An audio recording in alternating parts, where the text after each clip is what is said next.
Dunia kita makin lama makin menjadi lebih visual dan sebagai akibatnya kita makin terbuka untuk dibombardir oleh gambar-gambar yang tidak suci dan tidak sopan. Bahkan ketika kita tidak menginginkannya, saudara. Ya, bersama saya Pendeta Eslomanik dalam program Firman hari ini berbicara tentang kekudusan. Selamat mendengarkan.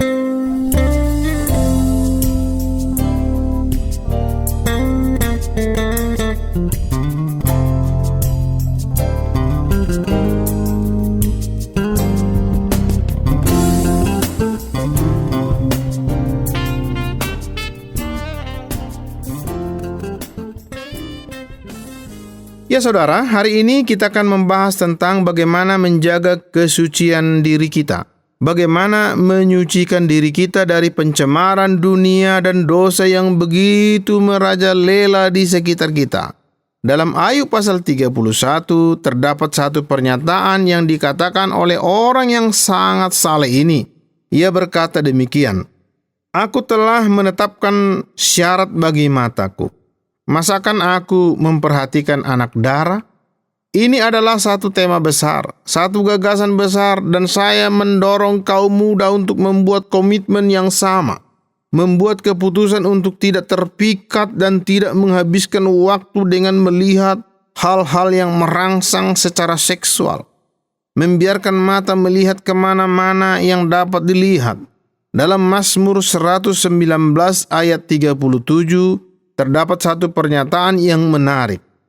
"Lalukanlah mataku daripada melihat hal yang hampa." Perkataan hampa di sini berarti dangkal, hal-hal yang hanya bernilai sedikit, hal-hal yang sia-sia.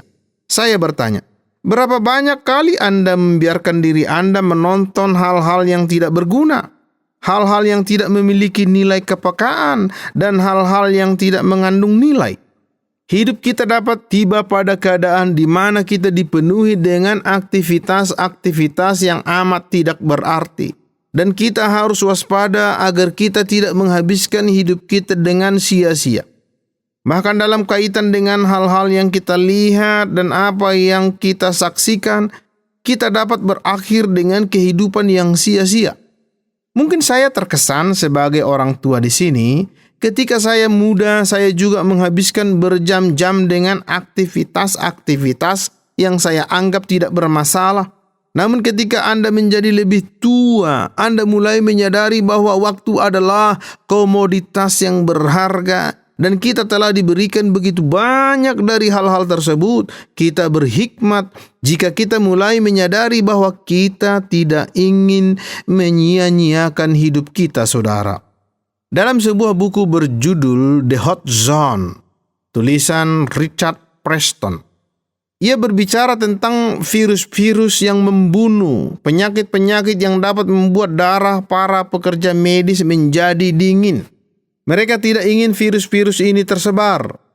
Inilah virus-virus yang dapat membunuh separuh penduduk dengan mudah jika mereka terinfeksi dengan virus-virus tersebut. Buku ini membahas tentang zona-zona panas. Ini adalah area-area di mana virus-virus ini aktif dan di mana orang-orang harus terlindungi secara penuh, karena jika mereka terinfeksi itu akan membawa bahaya hanya dalam hitungan jam. Demikian juga kita terus-menerus dikelilingi secara rohani oleh pikiran-pikiran yang tidak suci, yang dapat mengakibatkan kerusakan besar bagi kita secara rohani dan secara psikologis jika kita membiarkannya. Itulah sebabnya orang Kristen harus sadar bahwa kita sedang berada dalam perjuangan, kita sedang berada dalam pertempuran. Tentunya kita juga harus waspada secara rohani terhadap pikiran-pikiran dan ide-ide yang dapat membawa kesusahan dan kerusakan dan kehinaan bagi pikiran kita. Sepertinya terlalu banyak perhatian yang diberikan pada tubuh fisik dan kurang diberikan pada kehidupan rohani. Saudara, banyak remaja bahkan tidak menyadari bahwa duduk dan menonton video yang berisi hal-hal yang tidak senonoh atau sesuatu yang sia-sia merupakan dosa. Kita harus sadar bahwa waktu kita harus digunakan bagi Allah dan bagi maksud-maksudnya. Kekristenan bukan semata-mata berkaitan dengan penampilan, bukan semata-mata satu sikap atau ide yang kita perkenalkan kepada orang lain. Kekristenan adalah satu disposisi. Itu adalah satu sikap dan pola pikir yang intinya berada di dalam hati. Pada dasarnya itu adalah sikap konsisten dalam kehidupan rohani, bahkan ketika tidak ada seorang pun yang melihat. Kita menghadapi pencobaan oleh dunia yang berusaha membawa kita tersesat terus-menerus untuk membuat kita tertarik kepada apa yang tidak senonoh dan tidak suci. Dan itu sebabnya penting untuk mendengar dorongan dari firman Allah. Dalam 1 Tesalonika pasal 4 ayat 3 dikatakan, "Karena inilah kehendak Allah, pengudusanmu, yaitu supaya kamu menjauhi percabulan, supaya kamu masing-masing mengambil seorang perempuan menjadi istrimu sendiri dan hidup di dalam kekudusan dan kehormatan, bukan di dalam keinginan hawa nafsu seperti yang dibuat oleh bangsa-bangsa yang tidak mengenal Allah. Dan supaya dalam hal-hal ini orang jangan merugikan saudara seimannya atau memperdayakannya. Karena Tuhan adalah pembalas dari semuanya ini. Seperti yang telah kami katakan dan tegaskan dahulu kepadamu, Allah memanggil kita bukan untuk melakukan apa yang cemar, melainkan apa yang kudus. Karena itu, siapa yang menolak ini bukanlah menolak manusia, melainkan menolak Allah yang telah memberikan juga Roh-Nya yang kudus kepada kamu." Perhatikan saudara bahwa dalam teks ini dikatakan bahwa kita harus menjauhi percabulan. Salah satu hal yang paling menyedihkan yang saya lihat yang terjadi di dalam dunia ini adalah bahwa begitu banyak orang yang sedang berlari tanpa berpikir panjang menuju percabulan. Seolah-olah itu adalah semacam keuntungan. Ini sama sekali tidak benar. Saya melihatnya begini. Jika Anda tidak mempraktekkan keterlibatan seksual dalam relasi yang benar, dalam konteks perkawinan yang benar, Anda menempatkan diri Anda pada posisi untuk menerima kesakitan dan penderitaan dan masalah yang besar. Itu adalah seperti Anda sedang mengemudikan mobil di jalan dan Anda melihat lubang galian yang besar di jalan. Anda tentunya tidak akan mengemudikan mobil Anda menuju lubang dan berusaha menabraknya karena Anda tahu bahwa itu akan merusak ban Anda atau mematahkan poros depan mobil Anda. Jika Anda melanggar lubang itu dan ban Anda meletus, Anda dapat terjebak di situ. Tidak ada seorang pun yang ingin menghancurkan mobilnya dengan cara melanggar lubang itu, saudara. Akan tetapi persis inilah yang dilakukan oleh banyak orang.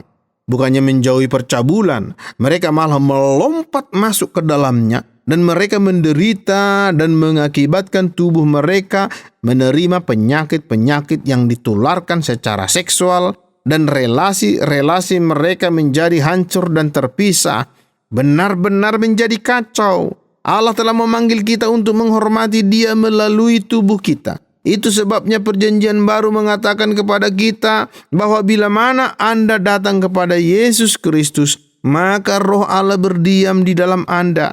Anda seharusnya menjadi satu tempat kudus di mana Roh Allah tinggal. Kita harus sadar bahwa gambar-gambar yang kita lihat di televisi dan internet akan memikat kita seumpama virus-virus ini sama seperti penyakit-penyakit ini. Hal-hal tersebut akan datang dan masuk untuk membengkokkan perspektif kita dan berusaha menghancurkan kerohanian dan kepuasan kita. Waspadalah terhadap hal itu dan pastikan bahwa Anda tidak menyia-nyiakan pikiran Anda, menyia-nyiakan roh Anda dengan hal-hal yang tidak berguna tersebut. Ini adalah seperti berjudi yang merupakan perbuatan yang boros dan tidak tepat bagi orang-orang Kristen. Demikian juga dengan gambar-gambar tersebut. Video-video yang tidak suci dan tidak mempunyai nilai yang begitu merajalela pada masa kini, saudara. Kita harus menyucikan diri kita dari hal-hal tersebut. Hal-hal tersebut akan menghancurkan kita dan tidak menambah sukacita yang murni bagi kehidupan kita. Ingatlah apa yang dikatakan oleh Rasul Paulus dalam 1 Tesalonika 4, bahwa Allah memanggil kita bukan untuk menjadi cemar, melainkan untuk hidup kudus. Ini adalah apa artinya dikuduskan. Ini adalah apa artinya membiarkan Roh Allah untuk membuat Anda menjadi baru dan mengubah Anda menjadi orang yang tidak akan memenuhi hati dan pikiran kita dengan hal-hal yang tidak berguna, dangkal, najis, dan yang tidak senonoh. Melainkan kita akan menggunakan pikiran kita untuk memuliakan Allah dan berpikir tentang apa yang benar dan suci dan yang terhormat. Saya selalu mengatakan kepada putra-putra saya bahwa mereka memiliki kuasa untuk menghentikan hal-hal tersebut. Mereka memiliki kuasa untuk sepenuhnya mengontrol teknologi. Banyak orang begitu terpikat sehingga mereka melupakan ini.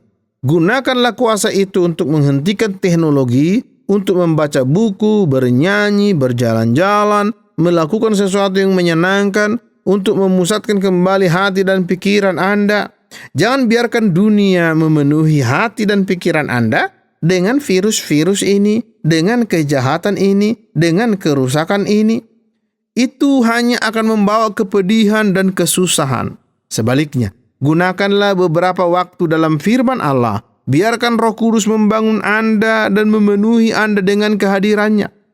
Ini adalah sukacita besar orang Kristen, bahwa hati dan pikiran kita dapat dikuduskan, bahwa kita tidak harus memenuhi dengan sampah sebagaimana dunia melakukannya. Karena itu serahkanlah hati dan pikiran Anda kepada Yesus Kristus dan penuhilah dengan hal-hal yang membawa kesenangan dan kemuliaan bagi Allah. Tuhan Yesus memberkati.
Saudara, jika Anda diberkati dengan program ini, silakan kirim respon Anda ke acara Firman hari ini, Tromol Pos 261 Batu 65302 Jawa Timur, atau SMS ke nomor 081333777386 dengan format nama Anda spasi nama program spasi asal Anda spasi respon Anda.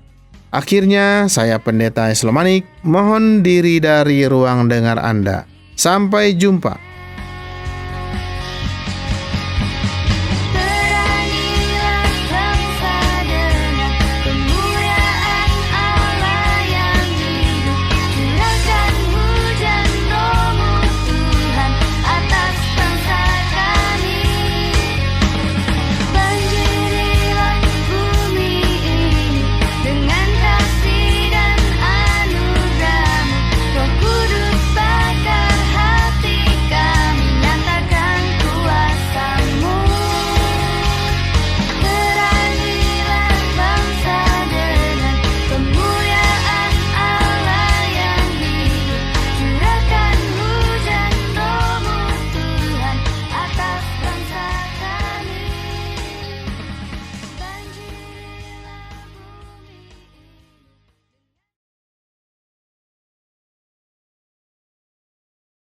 Terima kasih Anda sudah mengikuti program kami. Jika Anda diberkati, jangan lupa like, komen, dan share supaya Anda tidak ketinggalan setiap program terbaru kami. Jangan lupa juga untuk subscribe channelnya dan nyalakan loncengnya. Jika Anda ingin mendukung pelayanan kami, bisa melalui rekening kami berikut ini, atau menghubungi kami di sini.